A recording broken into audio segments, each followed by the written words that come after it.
Lanjutkan dari cerita sebelumnya, penatua pertama Sukian terkejut setelah melihat orang berjubah hitam terakhir sebenarnya adalah Zian. Kamu gadis kecil sebenarnya juga mengikutinya kembali, ucap Sukian. Zian juga memiliki kekuatan Dohua. Selain elit Douzong, dia bisa berjalan di wilayah sudut hitam ini tanpa rasa takut, ucap Shoyan. Orang tua, saya mengatakan bahwa menjebak saya di Akademi Dalam saat itu jelas merupakan bentuk bahaya bagi saya.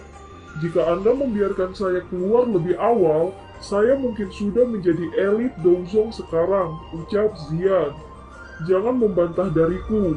Jika saya tidak membuat Anda mengikuti di samping Shoyan, saya tidak akan tahu apakah Anda telah dijual oleh seseorang, ucap Sukian. Zian menjadi jengkel setelah mendengar kata-kata Sukian. Sebelum dia berkata kembali, Shoyan meletakkan tangannya di atas kepalanya. Sepertinya hanya kamu yang bisa mengendalikan gadis nakal ini. Saya telah mengalami waktu yang jauh lebih tenang setelah dia meninggalkan Akademi Dalam. Akademi Dalam juga tidak perlu khawatir lagi tentang kapan akan kehilangan sejumlah besar bahan obat, ucap Sukian sambil tersenyum. Shoyan dengan canggung mengangguk saat mendengar ini. Dia buru-buru berkata, "Penatua pertama, yakinlah bahwa saya akan kembali ke Akademi Dalam untuk mengisi Fallen Heart setelah masalah ini selesai." Sukian mengeluarkan gulungan merah cerah dari cincin penyimpanannya. Dia melemparkannya ke Shoyan dan berkata, "Ambillah, ini adalah teknik penggaris Dou skill yang kakak keduamu belikan untukmu di pelelangan." Dia sebenarnya bersedia menyinggung seorang elit Douzong untuk hal ini, ucap Sukian. Shoyan menerima gulungan merah terang dan merasa tersentuh. Saat itu, Shaoli tidak mengetahui identitas mereka. Meskipun demikian, Shaoli bermaksud untuk meningkatkan kekuatan Shoyan. Jangan menolak hal ini. Anda adalah orang yang paling berharga di klan Shio kami. Kakak bilang semua orang bisa mati kecuali kamu.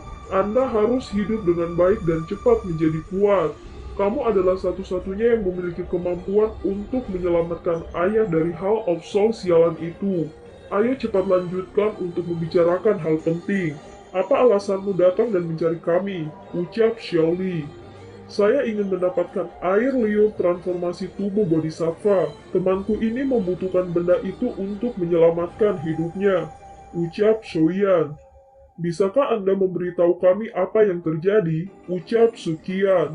Shoyan sedikit ragu, matanya menyapu ke dokter peri kecil. Hanya setelah melihat dia mengganggukan kepalanya. Dia secara langsung menyebutkan situasi dokter peri kecil dan berkata, "Ini karena tubuh racun yang menyedihkan. Tubuh racun yang menyedihkan akan meletus dengan cepat menyusul peningkatan kekuatannya. Saat ini, dokter peri kecil memiliki waktu kurang dari 2 tahun. Jika kita tidak memikirkan cara untuk mengendalikannya, tubuh racunnya akan meletus," ucap Shoyan. Tidak heran dia bisa menjadi elit Douzong di usia seperti itu. Itu karena tubuh racun yang menyedihkan, ucap Sukian. Salifat transformasi tubuh Bodhisattva itu dapat membantunya, ucap Xiaoli. Ya, selama saya mendapatkan air liur transformasi tubuh Bodhisattva, saya dapat membantu sepenuhnya mengendalikan tubuh racun yang menyedihkan, ucap Shoyan. Tubuh racun yang menyedihkan telah muncul di benua Dauki sebelumnya, namun mereka semua akhirnya meletus dan mati. Tidak ada satu orang pun yang berhasil mengendalikan tubuh racun yang menyedihkan. Lagi pula, semakin kuat seseorang, semakin besar kepadatan racun di dalam tubuh seseorang. Letusannya akan lebih mengerikan, ucap Sukian. Penatua pertama harap tenang. Selama saya telah mengumpulkan bahan-bahannya, saya memiliki kepercayaan diri untuk melakukannya. Namun masalah terbesar saat ini adalah bagaimana mendapatkan air liur transformasi tubuh Bodhisattva. Ada cukup banyak orang di kota Kaisar Hitam ini yang mengejarnya, ucap Shoyan. Namun itu tidak menjadi tugas yang mudah untuk mendapatkan air liur transformasi tubuh Bodhisattva dari tangan Ying Sang tua. Orang tua itu adalah ahli di wilayah pojok hitam ini dari generasi yang lebih tua. Kekuatannya mungkin sedikit lebih kuat daripada milikku. Apalagi orang itu sangat kejam. Ada sejumlah faksi yang tidak diketahui mati di tangannya. Tidak berlebihan mengatakan bahwa dia dipenuhi dengan hutang berdarah, ucap Sukian. Apakah penatua pertama tahu kekuatan pasti dari Ying sang tua itu? Apakah dia memiliki faksi di belakangnya? Ucap Shoyan. Sebenarnya orang tua itu tidak suka dibatasi. Oleh karena itu dia adalah sendirian. Dan untuk kekuatannya saat ini, seharusnya mencapai level bintang 4 Douzong. Jika aku bergandengan tangan dengan dokter peri kecil, kita seharusnya bisa mengalahkan Yin sang tua. Namun bahkan jika kita merebut air liur transformasi tubuh Bodhisattva dari tangannya terlebih dahulu, bagaimana kita akan menghadapi banyak orang dengan niatan yang sama? Ini khususnya kasus untuk lembah api iblis. Mereka telah mengirim cukup banyak ahli kali ini. Fang Yan adalah seorang ahli dengan setengah kaki ke dalam kelas Douzong, menambahkan tetua Do Huang dan bekerja sama. Mereka seharusnya cukup untuk menunda sejenak Douzong. Ada juga orang misterius berjubah abu-abu yang tidak diketahui asalnya dalam kelompok lembah api iblis. Orang itu pasti seorang elit Douzong, ucap Sukian.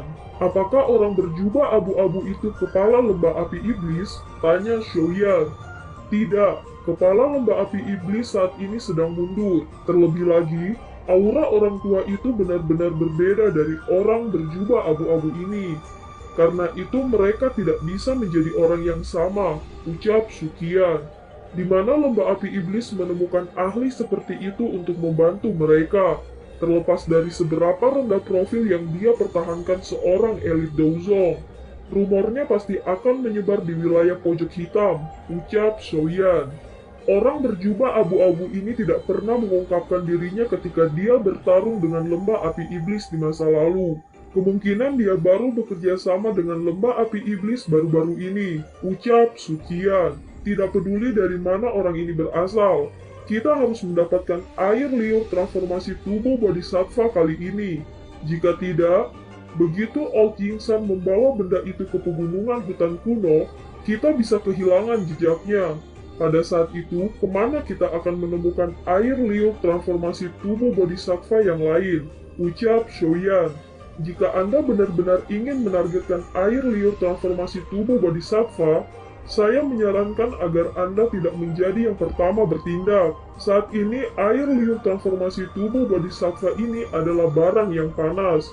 Siapapun yang mendapatkannya akan mengundang banyak mata serakai yang tak terhitung jumlahnya. Dalam penjamretan kacau seperti ini, orang yang menyerang paling awal akan berada pada kerugian terbesar. Amati situasinya dan bertindak ketika ada kesempatan, ucap Sukian. Kalau begitu, kita akan melakukan seperti yang dikatakan penatua pertama, ucap Shoyan. Tenang, ada mata-mata dari gerbang Xiao di mana Old Yingsan tinggal. Jika ada perubahan yang terjadi di kota, kami akan segera mendapatkan berita. Kalian semua harus beristirahat di sini selama 2 hari. Akan ada seseorang yang akan memberitahu Anda jika ada pembaruan situasi, ucap Xiaoli. Suasana di aula menjadi agak lebih santai setelah mereka selesai mendiskusikan masalah penting. Xiaoli meminta pelayan wanita untuk menyajikan teh dan tiba-tiba mengubah topik pembicaraan. Apa yang terjadi di Kekaisaran Jiama? Pesan terakhir yang saya terima adalah surat dari kakak yang meminta bantuan. Dikatakan bahwa 3 kerajaan besar dan 3 sekte besar bergandengan tangan menyerang aliansian. Saat itu saya tidak dapat mengalihkan apapun karena kami perang hebat dengan lembah api iblis. Ketika situasi bagi kami menjadi sedikit lebih baik, Kekaisaran telah mengirimkan berita bahwa semuanya baik-baik saja. Tanya Xiaoli. Semuanya baik-baik saja. Kakak kedua, kamu harus membantu kami mengatur tempat tinggal. Kami belum beristirahat dengan benar selama beberapa hari ini, ucap Shoyan. Kalau begitu kalian semua harus pergi dan istirahat malam. Saya akan mengirim seseorang untuk memberitahu Anda jika kami menerima berita apapun besok, ucap Xiaoli. Shoyan melirik ekspresi dokter peri kecil di sampingnya saat dia berjalan menyusuri koridor kompleks yang sepi. Dia dengan lembut berkata, "Tenang, tidak apa-apa. Anda tidak bisa disalahkan untuk masalah ini," ucap Shoyan. Dokter peri kecil mengangguk pelan. Dia segera tertawa pahit. Jika dia tahu sebelumnya bahwa Shoyan adalah kepala aliansian, Tidak akan ada perang selama 1 tahun ini. Sekarang masalahnya sudah terjadi. Dia hanya bisa senang saat dia tidak menyebabkan salah satu kerabat Shoyan mati dalam perang itu. Kalau tidak, dia benar-benar tidak akan memiliki wajah untuk berdiri di samping Shoyan, atau membantunya menghabiskan upaya untuk mengendalikan tubuh racunnya. Baiklah, kamu harus pergi dan istirahat dulu. Kita bisa bicara besok, ucap Shoyan. Ya, kamu juga harus istirahat lebih awal, ucap dokter peri kecil. Setelah melakukan istirahat di dalam kamarnya, Shoyan melambaikan tangannya mengeluarkan makhluk besar mayat binatang ajaib. Shoyan mengamati menggunakan persepsi spiritualnya. Pada saat tangannya menyentuh kedua sayap tulang tersebut, tiba-tiba merasakan seolah-olah disengat listrik. Dia tidak menduga sayap tulang menyembunyikan energi afinitas angin yang begitu liar dan keras. Selain itu, hal yang paling mengejutkan Shoyan adalah energi angin masih memancarkan rasa panas yang sangat kecil. Situasi seperti ini benar-benar misterius. Memang layak menjadi binatang buas pamungkas yang akan menerobos ke peringkat ke-8. Meski telah mati selama bertahun-tahun, sayapnya masih mampu menyimpan energi yang begitu liar dan ganas. Jika ini digunakan untuk menyempurnakan burung langit 9 sayap terbang, jadinya mungkin lebih besar dari yang diperkirakan semula, ucap Shoyan. Pedang Shoyan dengan hati-hati membelah sayap dari mayat binatang ajaib yang kering ini, dan dengan hati-hati meletakkannya di tanah. Kamu benar-benar melakukan tindakan menjijikan di malam hari, ucap Zian. Shoyan terkejut saat mendengar suara yang familiar ini. Dia segera mengangkat kepalanya dan melihat bahwa itu ternyata Zian. Kenapa kamu tidak tidur? Udah larut malam. Apa yang kamu lakukan berlari ke atap kamarku? Tanya Shoyan. Awalnya saya bermaksud untuk tidur, tapi akhirnya mengendus aroma yang membuat saya merasa tidak nyaman. Setelah itu saya bangun dan mencari sumber baunya. Jadi itu berasal dari benda ini, ucap Zian. Jika kamu tertarik, kamu bisa mengambilnya. Saya tidak tahu apakah daging yang ada di dalamnya selama beberapa tahun masih bisa dimakan, ucap Shoyan. Zian mengambil pedang panjang di tanah sebelum memotong 10 kuku putih dari cakar binatang ajaib. Kemudian dia dengan hati-hati meletakkannya di atas meja. Apa yang sedang kamu lakukan dengan kuku itu? Tanya Shoyan. Kamu harus membantu dengan mengeluarkan api surgawi membakar benda-benda ini, ucap Zian. Pembakaran berlanjut selama sekitar 10 menit. Kuku putih pucat berubah menjadi duri merah hijau seukuran jari yang tajam. Bahkan Shoyan tercengang saat melihat pemandangan misterius ini. Siapa sangka benda ini akan berubah setelah dibakar oleh api surgawi. Kamu tahu apa yang berharga dalam mayat kering ini kan? Tanya Shoyan. Hahaha, ini akan menjadi senjataku di masa depan. Kamu harus membantu nona muda ini membuat sarung tangan buku jari, ucap Zian. Bagaimana kamu tahu bahwa cakar akan berubah menjadi seperti ini setelah dipanggang oleh api surgawi? Tanya Shoyan. Saya juga tidak yakin, saya hanya merasakan bahwa hal-hal itu akan berguna bagi saya jika saya mengekstraknya, ucap Zian. Jangan bilang bahwa kamu benar-benar berhubungan dengan hal ini. Sayangnya benda ini sudah mati terlalu lama. Seseorang tidak bisa lagi melihat bentuknya. Kalau tidak, kita mungkin bisa menebak sesuatu berdasarkan penampilannya, ucap Shoyan. Bagaimanapun itu tidak akan dari spesies yang sama denganku. Selain itu, saya merasakan ketidaknyamanan yang besar untuk itu. Saya bahkan merasa sangat senang ketika saya melihatnya telah terbelah oleh Anda, ucap Zian. Senang? Jangan bilang kalau bentuk asli Magical Beast ini adalah musuh spesiesmu, tanya Shoyan. Saya tidak tahu, aku bahkan tidak menyadari binatang ajaib macam apa aku ini. Siapa yang peduli tentang itu, ucap Zian. Lupakan saja, jangan pedulikan apa yang sebenarnya. Selanjutnya, kamu harus memberitahuku bagaimana cara menangani mayat kering ini, ucap Shoyan. Bakar itu, bakar daging jeleknya. Secara alami akan ada sesuatu yang Anda inginkan, ucap Zian. Shoyan menghirup udara sejuk, hatinya sekali lagi merasa dikejutkan oleh mayat Magical Beast yang misterius ini. Darah ini sebenarnya memiliki efek khusus untuk memperkuat kekuatan fisik seseorang, ucap dalam hati Shoyan. Setelah secara pribadi merasakan keindahan darah hijau merah misterius ini, Shoyan secara alami tidak berpikir mayat ini hanyalah tumpukan daging busuk yang tidak berguna. Selama 1 jam berikutnya, dia menghabiskan upaya besar untuk membakar tumpukan daging putih dengan glazed lotus core flame. Shoyan telah memperoleh lebih banyak darah hijau merah melalui pembakaran ini. Namun satu-satunya hal yang membuatnya merasa sedikit tidak puas. Dia hanya berhasil memurnikan 5 tetes darah hijau merah bahkan setelah membakar setengah ruangan daging. Shoyan memasukkan ke dalam botol giok 5 tetes darah hijau merah. Tatapannya sekali lagi menyapu sisa kepala yang keriput dan kulitnya yang besar. Sampai saat ini, hal yang paling berharga inti monster belum muncul. Gadis kecil, jika kamu terus menonton pertunjukan, kembalikan padaku 10 paku tulang itu, ucap Shoyan. Bodoh, energi inti monster memang tersembunyi di kulit Magical Beast. Namun jika Anda secara brutal menggunakan api surgawi untuk memanggangnya, yang Anda lakukan hanyalah menyebabkan energi di dalamnya menguap secara bertahap. Pada akhirnya benda ini benar-benar menjadi sesuatu yang tidak berguna, ucap Xian. Mengapa kamu tidak memberitahuku sebelumnya? Ucap Shoyan. Kamu hanya bertindak tanpa bertanya padaku, namun kamu berani marah kepadaku sekarang, ucap Xian. Nenek kecil, tolong berhenti bermain denganku. Cepat dan beritahu saya apa yang harus dilakukan, ucap Shoyan. Gunakan setetes darah hijau merah pada kulit kering. Setelah itu, gunakan api surgawi untuk memanggangnya. Dengan begitu inti monster bisa dipaksa keluar, ucap Xian. Kabut hijau merah yang merembes keluar dari kulit binatang ajaib mulai menjadi lebih padat.